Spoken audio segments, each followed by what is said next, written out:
Alright, what is up everyone? My name is Flanker and this is our first video where I actually have audio. So hello, hi. Today we're doing some VR stuff. This is a game called Punji VR, made by a single man. I wanted to shed some light on this game because I feel a lot of people do not know about it.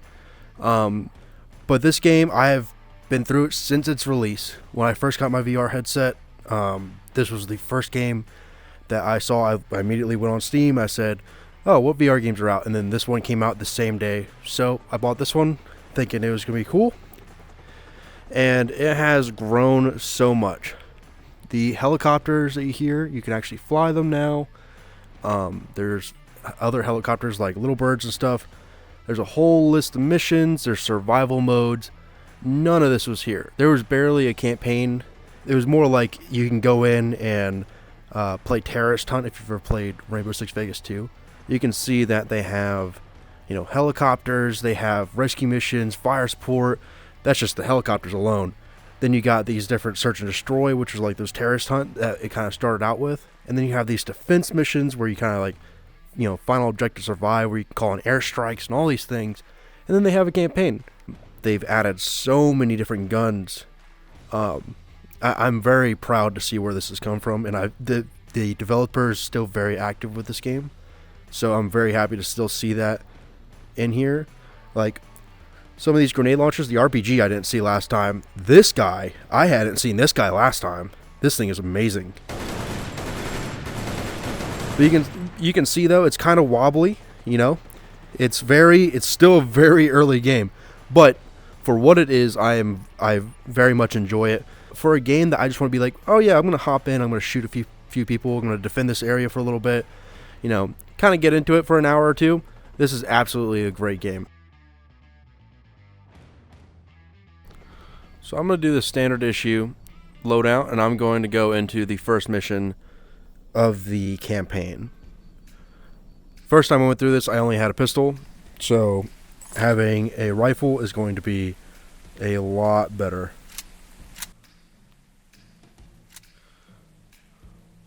But you got a nice atmosphere. The problem with some of this is the fog. I will say one thing I have an issue with is the fog. Sometimes you can't see the guy, and he'll shoot you through fog.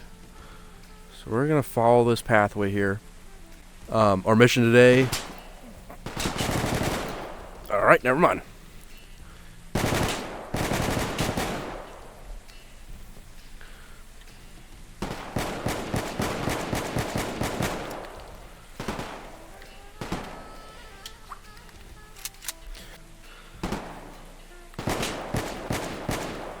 See, the problem is, it's things like that, the early stages of Arma that would have these issues, where this fog sheen, I can't see him with my eyes, but he can see me, because it doesn't register it. So I'm going to move up to this tree, though, and see if I can't see him.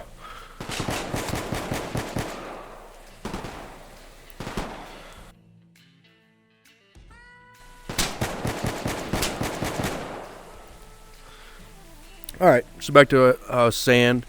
Our mission is to follow this pathway all the way that way and find a bridge and then cross the bridge to the end. What kind of gun does this guy have? Now see, I can pick up this guy's gun and use it if I want to. So I'm going to take his magazine in case I run out. Now we do have a smoke grenade. I haven't really used a smoke grenade, so we're going to see how that goes. Soon enough though, we're going to have to change to an AK because I only have 1.5 mags left. Oh, I can see the bridge. Alright, so that's our objective, is to get through that bridge, cross the bridge, and then go over to the end. There's a little tunnel that we have to exfil out of.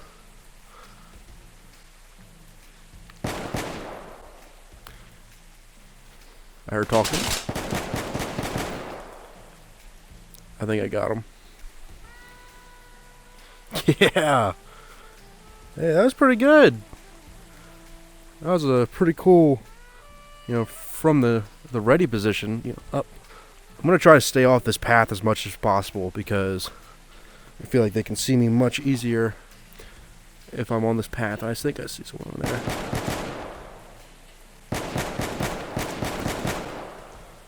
Alright, he's down.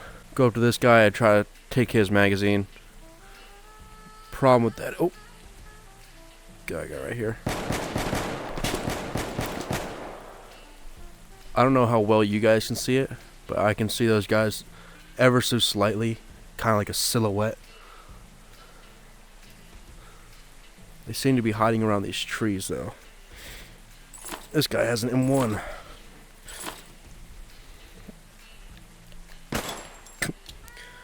Okay. Whatever. That guy had an M1, though. That's pretty cool. I'm going to try to go this way, actually. See if I can't stay away from there. It looks like there's going to be some sort of guard post up there. I think I see a truck and a fire. So I'm going to try to avoid that as much as possible. Yeah, there's definitely some kind of fort. I see a guy right there. Let's see if I can't. Oh God. Don't know where I'm being shot from. Let's see if I can't.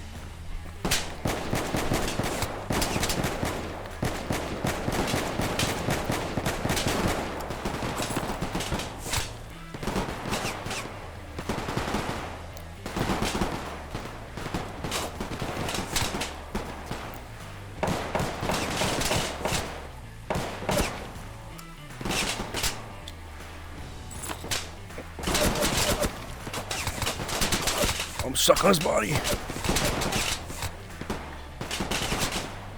This is the last place I wanted to be.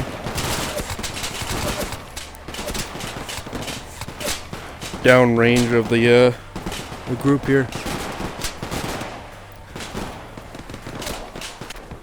Whoa!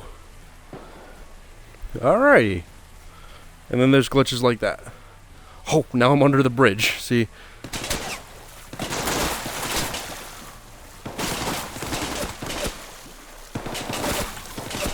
Alright. See, now there's a glitch like that.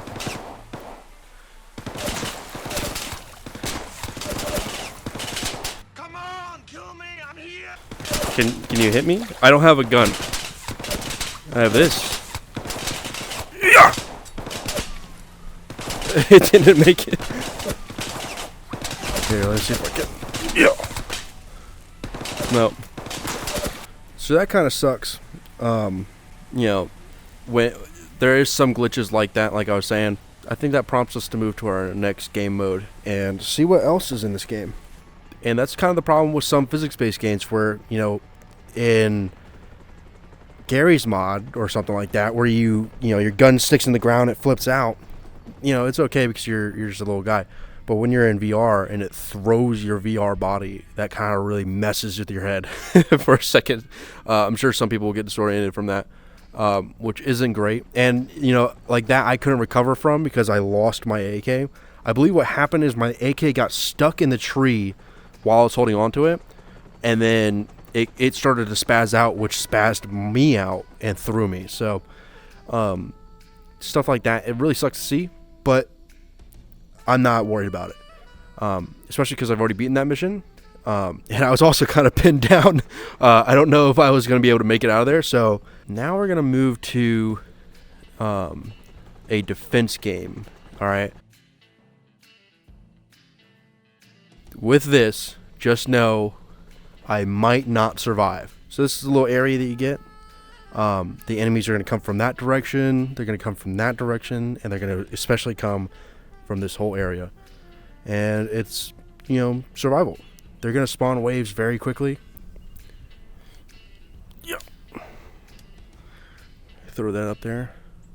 Which the climbing, you know, kind of leaves something to be desired, but it's not horrible. So I'm going to lay down real quick. See if I can't shoot a couple guys. Oh, that's one down.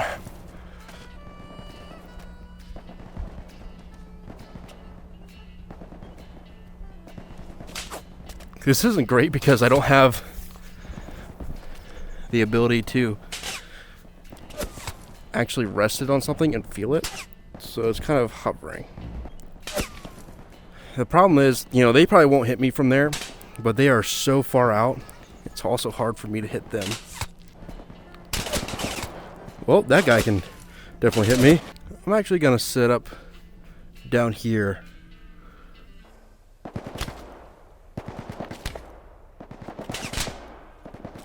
Some of these guys must have flak vests because they take a couple of shots to take down, which is interesting. You know, kind of got a variation of different units that have no armor. Some have only helmets.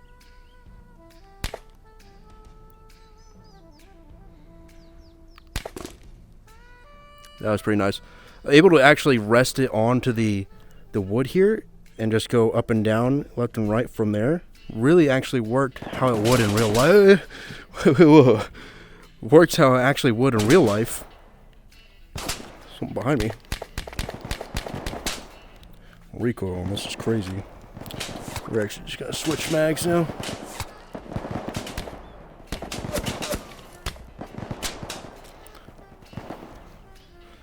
Kind of get an overrun here a little bit. Not anymore. The problem with these thatch huts here is they're not bulletproof. Just as they were in real life. These are not bulletproof whatsoever. So they can shoot through these things all day. You can kind of see there, it might be hard for you, but the AI is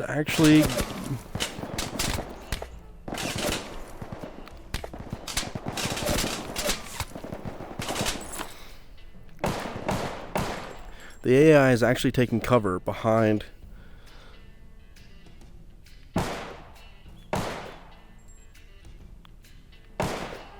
Oh, that was a sick shot. That was like the 100-meter shot with a pistol there.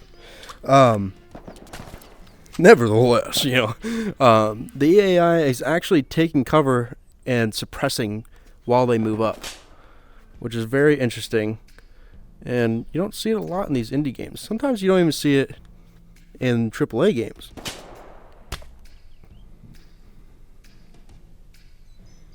Kind of see my thing is drifting off. Jeez.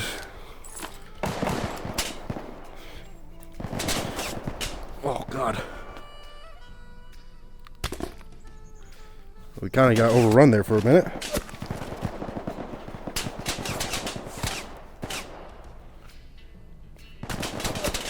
Oh, they shot me through the thatch roof, or the thatch hut there. That was kind of the first iteration of defense. This one is completely different. So you have these things where you can press these buttons, right? And you have tokens. So what you do is if you press these buttons, you spend 1 token and it makes a little bunker. And you can make towers, you can make mounted dishkas, you can even mount, or you can even get people to help you defend. So if we come up here, there's a very interesting part of the game that I think is awesome. You can get napalm. So if you get 4, which is the IV, is Roman numerals. If you get 4 of these tokens, you can press this and it will sheet this entire map with napalm, which is only really useful later on because there's only like, 5 or 6 guys at a time out here. But you can get other things like this, which spawns in flares, which will light up the entire area. You can get this, which I believe is a bombing run.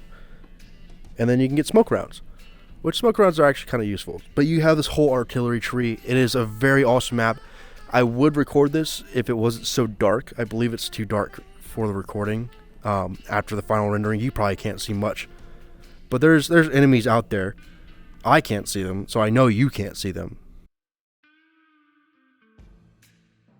So, we have gotten through campaign and we've gotten through defense. The only 2 left are search and destroy and vehicles. Now, trying out a couple of the vehicle ones, it has crashed my game. This might just be a me thing. Hopefully it is, and I can fix it later. But they have little birds, they have cobras, they have Hueys, they have these search and destroy or search and rescue ones. We're just going to hit up the last thing, which is search and destroy, which means basically you go out there. I don't know if these are objective based, but this one I know is eliminate all the targets. So it's kind of like terrorist hunt, which is what the game was initially set up like. There are 16 enemies and just us and Tommy gun. Like I said, this is going to be our last thing that we do. So if you all did enjoy, please leave a like and comment if you want me to do something more like this. I am sticking around military style videos.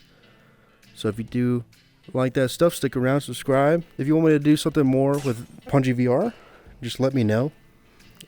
If you want me to do like the campaign or something, I can always try. There's no promises. There's no promises that I would get through the entire campaign. For reasons like you saw, where sometimes the AI can see you before you see them, and sometimes it just glitches out. Which, with these new games that are developed by, one or two people, it's not something to be too worried about. I still very much enjoy this game. I still pick it up every once in a while. So if you want to see more, just let me know in the comments and say, hey, I want to see you, do this mission, or I want you, if you can get the, aircrafts to work, I want to see those. Whatever you guys want me to do, just let me know, and I'll see if I can't do it. God, I thought that was a guy right there. That was a. Whoa, actually, this is pretty spooky. Out here in the rat tunnels. Do I have any more? I don't have any more mags for this, so I think that's the underground cleared out, though. I'm gonna go back around and see if I can't go up a hole somewhere else. This one is pretty hard to go up. Let's see if I can't throw a grenade up there.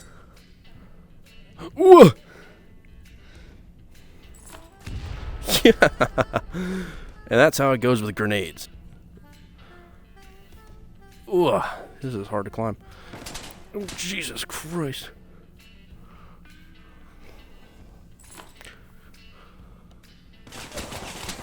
Woo. Whoa.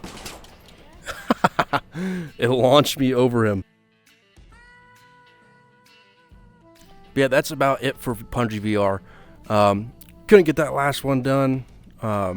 But I just wanted to show you these different types of game modes. Sorry I couldn't get the vehicles to work. That's something I have to work on my own time. I really do want to mess with these vehicles. My final thoughts of this game, it has come so far just in the last year or so from what it started as. And the guy is still posting updates, almost monthly now. Definitely give this one a try. It is not an expensive game. I think it's like $15. I'll put it on the screen. But I think it's like $15, and it is such a fun little experience. Sometimes you have those glitches, but it's nothing, The base game, the different weapons, the environment, there's not really a VR Vietnam game, and this is it. And I think he's doing it very well. He's trying to learn, and he's getting feedback from the community, and he's taking the feedback every single time. I'm really excited to see what's going to come from it, and if you guys enjoy this type of gameplay, hell yeah, get the game. If you have VR, and if you don't have VR, then hey, I know a guy who will play this game every once in a while, who plays it on YouTube. His name is Flanker. Hey, go give him a subscribe. Y'all have a good one. Thanks for tuning in.